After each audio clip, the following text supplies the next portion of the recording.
Drama queen की नौटंकी तो देखो जरा, नौटंकी भरा चेहरा बना के कितना अजीब सा, इतना डर गई जैसे बहुत ज़्यादा डर गई हो, ऐसा चेहरा बना के व्लॉग की ओपनिंग करके कहती है, फ्रेंड्स मैं बहुत ज़्यादा टेंशन में हूँ क्योंकि मैंने पापा से कह दिया है कि शिल्पा शेट्टी वाले रेस्टोरेंट में जा रहे हैं। शिल्पा शेट्टी वाला रेस्टोरेंट नाम है, उसका कोई नाम नहीं है क्या? ओ माय गॉड, अब क्या होगा? ये तो कितनी बड़ी मुसीबत आ गई। Hi friends, welcome back to my channel. Channel में न्यू है तो चैनल को सब्सक्राइब कर ले और साथ ही साथ बेल आइकन प्रेस कर ले, जिससे कि मेरे आने वाली वीडियो की नोटिफिकेशन आपको पहले ही मिल जाए। तो जैसे कि हमने अभी आपको बताया कि डब्बा मैडम बहुत ज़्यादा टेंशन में, और इतनी टेंशन में ऐसा लग रहा है जैसे थर थर थर थर काँप रही हैं, जैसे इन्होंने पता नहीं कितना बड़ा क्राइम कर दिया है कि पापा से ये कह दिया है कि शिल्पा शेट्टी वाले रेस्टोरेंट में जाएंगे और वो दिन में ओपन ही नहीं होता।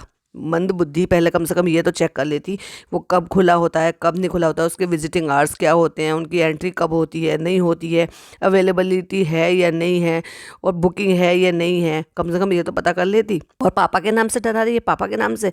वो बेचारे कभी किसी को कुछ नहीं कहते, जैसे तुम कह देते हो ना, हाँ में हाँ मिला देते हैं और उस सब चीज़ों को मान लेते हैं। और फिर ऐसे कह रही है, ऐसे कह रही है जैसे किसी छोटे से बच्चे को कह दिया हो और वो जो ना फैल मचा देगा, उसकी वजह से जो है इतनी ज़्यादा डरे हुए हो। वो एक अलग बात है कि ठीक है, वो बिल्कुल बहुत ज़्यादा इमोशनल हो गए हैं इन दिनों, लेकिन ऐसे थोड़ी ना है कि वो इतना ज़्यादा डर के नौटंकी है सीधा सीधा। डब्बा मैडम को जाना था दिन में, और दिन में वो खुला होता नहीं, वो शाम को 7 बजे के बाद खुलता है। अब भाई का डर भी तो है ना कि मैं अगर पापा को ऐसे लेके जाऊंगी तो भाई तो फिर अच्छे से वाट लगा देगा, और इतना डरती भी है और सारे काम करती भी है। लेकिन ये ले जाने का रीज़न भी यही है, भाई भाभी को शेड करना। क्यों शेड करना? क्योंकि जब भी कभी आप देखोगे ना भाई भाभी दुबई जाते हैं या बाहर कहीं जाते हैं ना, तो ये उसके पीछे से इतनी स्वीट बनती है, इतनी स्वीट बनती है कि अम्मी पापा को पैम्पर करने में लग जाती है।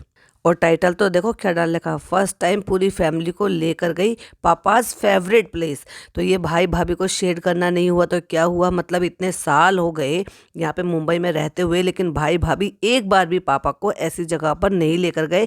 लेकिन वो जब यहाँ नहीं है तो मैं उनको अपनी तरफ से लेकर गई हूँ, और केवल पापा को नहीं, पूरी फैमिली को लेकर गई हूँ जहाँ पापा का जाने का मन था। मतलब पूरी पूरी तैयारी कर रखी है कि लोगों के दिमाग में ये बात आए कि भाई भाभी इतना ध्यान नहीं देते अपनी अम्मी पापा पे जितना मैं देती हूँ। लेकिन उन सबको ये नहीं पता कि ये सब इसकी चालाकी है, क्योंकि वो दुबई के व्लॉग डाल रहे हैं तो एक नया कंटेंट दे रहे हैं, तो उनके व्यूज़ बढ़ गए हैं, लोगों को कुछ नया देखने के लिए मिलेगा, इसलिए ये यहाँ पर अपने व्यूज़ बढ़ाने के लिए ये सारी चीज़ें की जा रही हैं, ना कि केवल अम्मी पापा को। क्योंकि अगर इतनी ही रिस्पेक्ट और इतना ही लाड प्यार और इतना ही सब चीज़ें हो ना अपने अम्मी पापा से, तो कम से कम ना उनको शेड करने से पहले या फिर उनको जलील करने से पहले ना एक बार भी सोचिए कम से कम।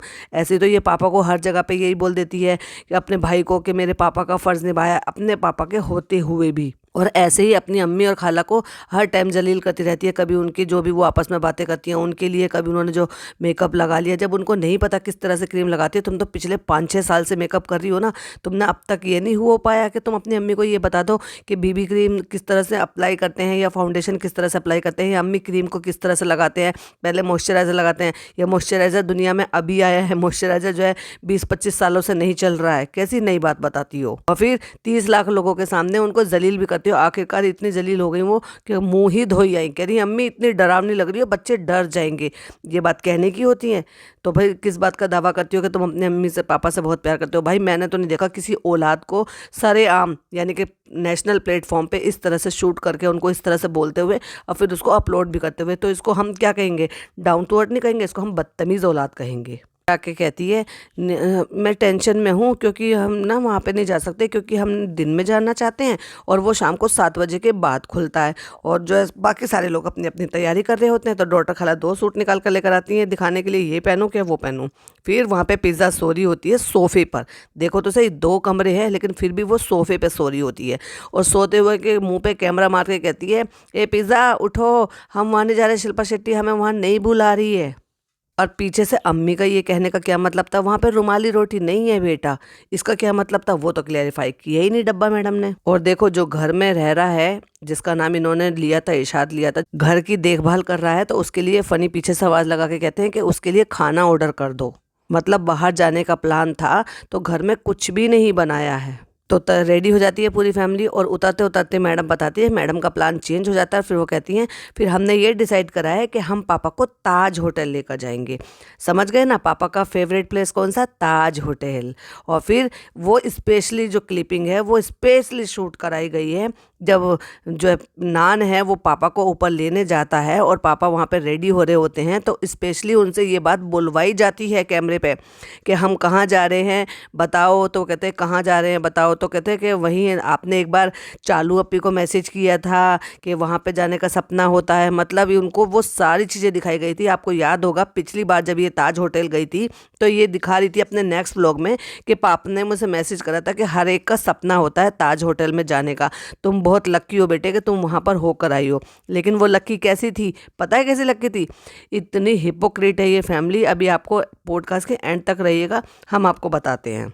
ओहो, अम्मी ने तो भैया अनारकली पहनी है। तो बेचारी डॉक्टर खाला का भी मन किया, तो वो कहती हैं कि डॉक्टर खाला कह रही हैं कि वो भी ईद पर बनवाएंगी। ओहो अम्मी, बैग भी भैया, अम्मी ने तो नया लुक क्रिएट कर लिया है। मतलब वो कुछ भी करे उनका दिल नहीं है, तुम्हारा जो कुछ करे वो तुम्हारा दिल है, लेकिन उनका कोई दिल नहीं है। वाह।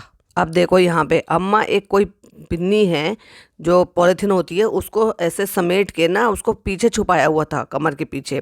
और डॉक्टर खाला उनसे कुछ कह रही थी, तो अब डब्बा ने देख लिया और कैमरे में शूट कर लिया और शूट करके कहती है कि दिखाओ क्या है। तो अम्मी कह रही हैं अम्मा चश्मा लगाया तो है। अम्मा ने झूठ बोला था कि उसके अंदर चश्मा है, लेकिन उसके अंदर चश्मा नहीं था। अम्मा कहती हैं कि चश्मा नहीं है, लो पन्नी है इसमें। तो कहती है पन्नी क्यों लेकर जा रही हो, इसको रखो यहीं। एक पन्नी है, फिर एक कपड़ा है, फिर उसके अंदर एक वो जो सुनार के पाउच होते हैं ना वो है, और एक रुमाल है।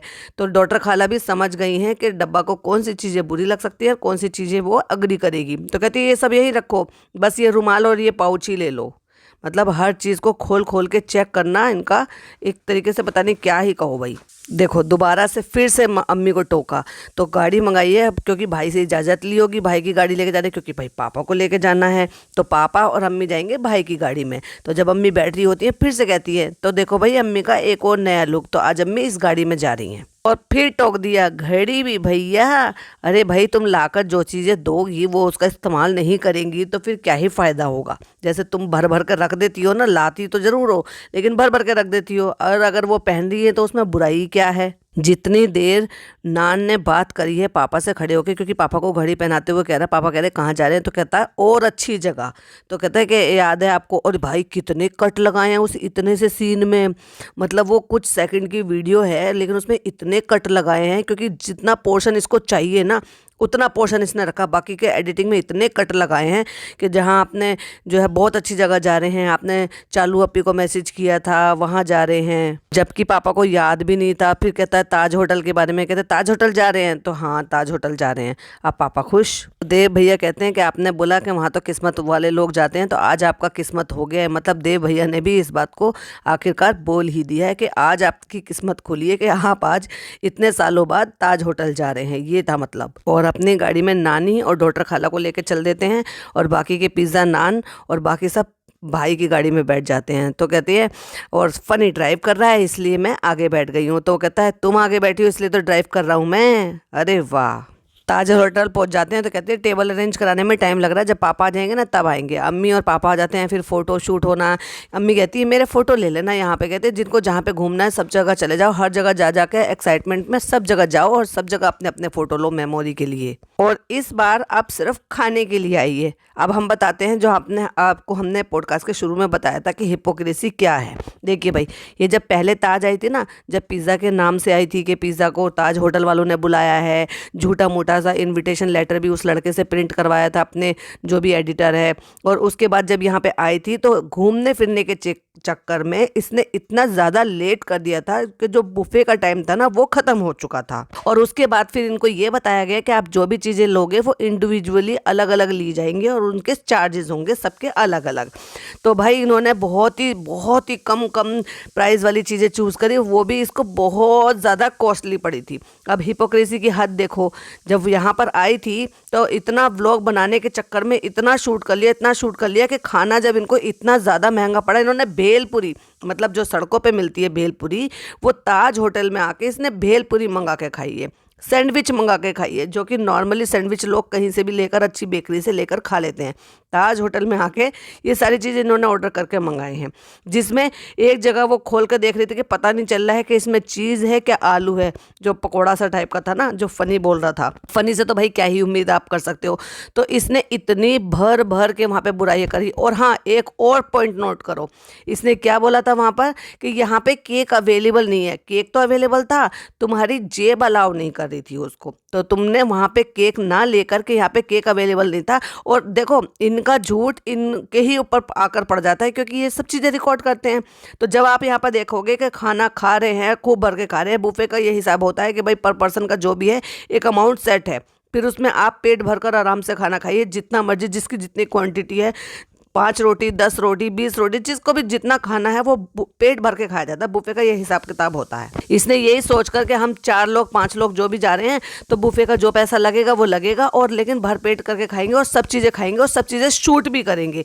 लेकिन इसको वो मौका नहीं मिला, तो इसने भर भर के बुराई की। और हमने भी उसके ऊपर पॉडकास्ट बनाया था, और बहुत सारे लोगों ने पॉडकास्ट बनाया था, और ये कहा था इसको शर्म नहीं आई, जो इतना प्राइड वाला है, इतना हमारे यहाँ का जो है नामी चीन जो होटल है, इंडिया के नाम से जाना जाता है, इतने इतने फॉरेनर आते हैं, ये उनकी अपने 30 लाख लोगों के सामने बुराई कर रही थी उस ताज होटल की। और अब सडनली ताज होटल अच्छा हो गया, क्योंकि यहाँ पे इसको बुफे खाने के लिए मिला, जो अमाउंट सेट था, उस अमाउंट सेट में सब लोगों ने अपना पेट भर भर के खाया। सारी चीज़ें इसको रिकॉर्ड करने के लिए मिली, सारी चीज़ें इन्हें शूट की, जबकि वहाँ पे पहले शूटिंग का अलाउ भी नहीं था इसको। इसने चोरी चोरी छुपके छुपके सारा कुछ शूट किया, और शूट करने की वजह से ही ये वहाँ पर गई थी कि मैं कुछ नया कंटेंट दे पाऊँ। जैसे कि हमें हमेशा ही बताते हैं, ये मॉल जाएगी, शोरूम पे जाएगी, वहाँ चीज़ों को लगा लगा के लटका लटका के देखेगी, कान के पास लगाएगी बुंदे, बैंगल दिखाएगी, सेट चीज़ें दिखाएगी, लेकिन लेगी कुछ नहीं। ये सिर्फ शूट करने के लिए जाती है। और जैसे अभी रिसेंट व्लॉगों में भी आप देख रहे थे कि मॉल जाएंगे फ़ोटो शूट करने के लिए।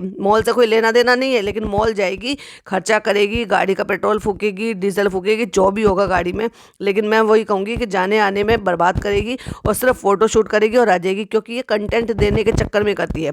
जो और व्लॉगर होते हैं ना, वो एक्चुअली में उसी पर्पस से वहाँ पर जाते हैं, तो उस एरिया का शूट कर लेते हैं, लेकिन मैडम का अलग ही हिसाब किताब है।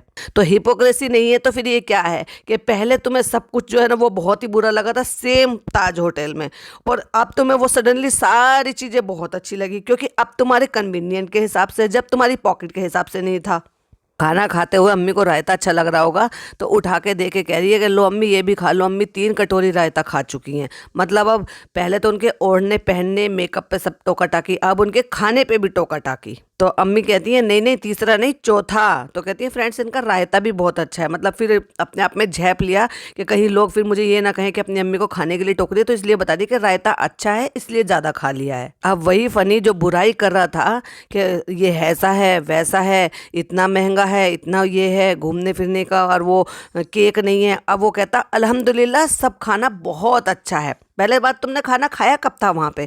तुम्हें खाना खाने को मिला ही नहीं था, क्योंकि तुम्हारी पॉकेट ने अलाउ नहीं किया था। तुम इतना घूमने फिरने में बिजी हो गए थे कि तुमने बुफे का टाइम निकाल दिया था, और फिर तुमने जो खरीद कर परचेज करके खाया वो तुम्हारी पॉकेट को बहुत ज़्यादा लगा, इसलिए तुमने सारी भर भर के वहाँ पे बुराई कर दी थी। मैं एक क्लिपिंग लगा रही हूँ, प्लीज़ जरा चेक करिए क्लिपिंग। हाई टी बुफे है ना, 6:30 तक ही है, और हम 5-10 मिनट लेट हो गए, तो हमें अलग से जो खाना है वो ऑर्डर करना पड़ेगा। बुफे सुना यहाँ का बहुत अच्छा होता है, बहुत वैरायटी होती है, बहुत ज़्यादा हाई-फाई मतलब ब्रेक नहीं होते। टाइम हो गया तो हम लोग को जो खाना है वो ऑर्डर कर लेते हैं। तो अब छांट छांट के वो चीज़ें ऑर्डर की जा रही हैं जो बहुत ही ज़्यादा कम रेट की है, और उस कम रेट में भी इनकी जो पॉकेट है ना वो इनको अलाउ नहीं करी। देखिए इन्होंने क्या क्या ऑर्डर किया है। भेलपुरी यहाँ पे 950 की है। कुछ समझ नहीं आ रहा क्या करूं, मैं समझ में नहीं आ रहा। देखा भैया आपने, फनी भाई को तो समझ भी नहीं आ रहा क्या ऑर्डर करूं, मैंने समझ में नहीं आ रहा, समझ में नहीं आ रहा मैं क्या ऑर्डर करूं। मतलब तुम्हें वहाँ पे पढ़ना लिखना नहीं आ रहा है, या समझ में नहीं आ रहा क्या खाना है। ऑर्डर सारा हमने दे दिया है फ्रेंड्स। यहाँ इस लॉन्च में बैठने का शर्त ये है होटल वालों का कि एक इंसान को 1500 के ऊपर बिल करना ही पड़ेगा। तो जो हमें मिला हमने दिल पे पत्थर रख के कर लिया, मतलब 950 रुपए की सेव पूरी। तो देखा आपने डब्बा मैडम ने क्या कहा, दिल पे पत्थर रख के हमने ऑर्डर मंगा लिया है, ऑर्डर कर लिया है, यानी कि कितना भारी पड़ रहा था उनको। मैडम ये सोच कर आई थी कि बुफे में खाएगी तो एक ही बार के जो भी चार्जेस जाते हैं, और उसमें बुफे में भर पेट का होता है, जो चाहे वो आप खाओ, वैरायटी आपको मिलती है। लेकिन मैडम का तो पचका हो गया है यहाँ पर। उस टाइम की बुराई इस टाइम अच्छाई में कैसे बदल गई, ये है इनकी हिपोक्रेसी। चलिए तो पॉइंट पर आते हैं को। और फिर पूछती है पापा आपको अच्छा लगा इनका खाना। अरे भाई घर तो चली जाती, उनके एक्सपीरियंस घर जाके शूट कर लेती, पर नहीं, तुम्हें तो वहीं शूट करना था। फ्रेंड्स इनका कुछ अचार जैसा है ना, ये भी इनका बहुत टेस्टी है। अचानक से 2 महीने के अंतराल में सारी चीज़ें उनकी बहुत अच्छी हो गई, बहुत टेस्टी हो गई, उनकी सर्विसेज अच्छी हो गई। उनके यहाँ खाना भी जो है ना अब बिल्कुल ऐसा हो गया है कि जिसमें आपको बिना डाउट के आराम से खा सकते हो। इतनी वैरायटी में अब इनको पूछने की ज़रूरत नहीं पड़ी वेटर से कि क्या था। पहले क्या कर दी, वेटर अच्छा था इसलिए हमें समझ में नहीं आया था कि क्या ऑर्डर करें।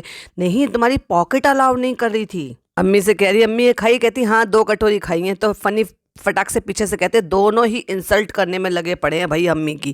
कहते हैं कि 2 कटोरी अचार और 4 कटोरी रायता खाया है अम्मी ने, और अम्मी को इतना पसंद आया। तो अम्मी कहती है जब भी आना यहाँ पे खाना खाना और ये मेरे लिए पैक करवा के ले आना। भाई हद है। और उसके बाद सर्व होती है आइसक्रीम। आइसक्रीम को स्कूपर से जिस तरह से वो लेकर आते हैं स्कूप बनाकर, तो उसको कह रहे हैं उबला हुआ अंडा आ गया, लो पापा के लिए उबले हुए अंडे आ गए। मतलब अंडे में और आइसक्रीम में इनको कुछ समझ में नहीं आ रहा, मतलब कुछ भी बोल रहे हैं। ये भी तो देखो जरा, बोलने से पहले ये भी तो सोच लो कि किस जगह पर बैठे हो। यही तो दिखाता है कि किसका स्टेटस कहाँ है और कौन किस स्टेटस का है। मजाक उड़ा के कहते हैं कि अंडे के साइज से थोड़े बड़े हैं ना, बतख का अंडा है बतख का। तो डब्बा कहती है आपने देखे हैं बतख के अंडे? वाह, बतख के अंडे भी मिल रहे हैं अब ताज होटल में, वो भी। गाड़ी 2 गई हैं और ड्राइव करके फनी लेकर गए हैं। तो फिर दोनों लोगों को ले जाने का क्या मतलब था? मतलब यहाँ से आपके इनके जो भी वो ड्राइवर हैं वो भी गए हैं और भरम दादा भी गाड़ी ड्राइव कर लेकर गए हैं। और देखो भरम दादा को ले जा सकते हैं जबकि ड्राइवर की एक की जरूरत है, एक तो फनी ड्राइव करके लेकर आए। लेकिन अपनी भाभी की मम्मी को अकेला छोड़ के आ गए। उसी फ्लोर पे सामने फ्लैट में रहती हैं वो, उनको साथ में नहीं ला सकती थी। ऐसे वो कितना खा लेते। ये है इनका हम साथ साथ है वाला प्यार। किसी ने इस बात के लिए नहीं पूछा कि जब भाई भाभी यहाँ पर नहीं हैं और उनकी मम्मी अकेली हैं, उनको जो है साथ में लेकर आते, पूछते उनके लिए या फिर उनके लिए पैक कर लेकर जाते। पहली बात तो उनको इन्होंने व्लॉग में ही नहीं दिखाया जब से भाई भाभी गए हैं। अब वुमेंस डे स्पेशल आया है, लोगों ने भर भर के इस वाले व्लॉग पे कमेंट किए हैं। तो जो एक और व्लॉग आया जिस पर अभी हमने पॉडकास्ट नहीं बनाया, उसमें दिखा दिया आंटी को वुमेंस डे पे एक कोई सूट देते हुए, जो कि इसको वहां से ये प्रमोशन में मिले हैं। कोई खरीद कर नहीं लेकर आई है, जिसका प्रमोशन पे गई थी वहां से खरीद कर नहीं लेकर आई है। प्रमोशन में मिले हुए सूट सबको बांट दिए हैं, केक खिला दिया है और हो गया है। लेकिन जब ताज होटल लाने की बारी थी तब आंटी याद नहीं आई इसको। वाह, इसको कहते हैं हिपोक्रेसी। और फनी ना, बोलने से पहले सोचते तो बिल्कुल भी नहीं है। फिर कह रहे सबसे ज्यादा तो इन दोनों बहनों ने खाया है, माल माल बोटी बोटी। मतलब ये तो देखो आप किस जगह बैठे हो, किस जगह बोल रहे हो। ये मतलब वहां पे किस क्लास के लोग आते हैं। तो ये तुम अपनी क्लास शो नहीं कर रहे हो तो क्या शो कर रहे हो? तो अम्मी ने भी फटाक से जवाब दिया, अब खाने ही तो आते हैं, तो अभी तो खाने आए हैं तो खाएंगे ही। या यूँ कह लो दबी आवाज में तुम्हें ये बताने की कोशिश कर रही हूँ कि हमारी बेटी लेकर आई है, हमारी बेटी खिला रही है, तुझे क्या मतलब है? ये उनके अंदर की आवाज़ है। हो गया है अल्हम्दुलिल्लाह सबका खाना पीना, अब चलते हैं। और सब ने इतना खाया है कि हर एक मेंबर ये बोल रहा है बहुत खा लिया, बहुत खा लिया। तो अब आपको समझ में आ गया होगा कि पिछली बार का जो एक्सपीरियंस था वो इनका इतना बुरा क्यों था, क्योंकि हर एक चीज़ इन्होंने खरीद कर खाई थी। मतलब अपने बचकानी हरकतों की वजह से वहाँ इतना घूमना फिरना, टॉयलेट दिखाना, हर फ्लोर पे जाना, ये सारी चीज़ें दिखाना, वो भी चोरी चोरी चुपके शूट करना। क्योंकि खुद कह रही थी अपने उस व्लॉग में, अगर किसी ने नहीं देखा है तो देखिएगा, खुद कह रही थी कि यहाँ पे शूट करने के लिए मना किया गया है और उसके बाद भी हम शूट कर लाए। और इस बात को बड़े हंस के बड़े गर्व के साथ फनी बोल रहा था, और उसके बाद भी हम शूट कर लाए इतना सारा। तो कहने का मतलब ये है कि जब ये वहाँ पर गए थे तो ये सिर्फ व्लॉगिंग के चक्कर में गए थे। इन्होंने सोचा बुफे हो जाएगा और जो है पिज़्ज़ा और नान को जो है इस तरह से वहाँ पे ले जाएंगे, लोगों की नज़रों में हम बहुत अच्छे हो जाएंगे कि देखो हम बच्चों को कितनी अच्छी अच्छी जगह पे लेकर जाते हैं। लेकिन करके क्या ही पचका। आगे और कितने सारे पॉइंट्स हैं और क्या क्या पॉइंट्स हैं वो हम आपको विद प्रूफ दिखाएंगे। तो इसके बाद वाला जो पॉडकास्ट है ना उसको बिल्कुल भी मिस मत कीजिएगा। वीडियो ज़्यादा बड़ी हो जाएगी, इसलिए हम इसको भी यहीं एंड करते हैं। वीडियो पसंद आए तो लाइक शेयर कीजिएगा और पार्ट 2 देखना बिल्कुल मिस मत कीजिएगा। मिलती हूँ आपसे नेक्स्ट वीडियो में। टिल देन बाय बाय, अल्लाह हाफिज़, टेक केयर।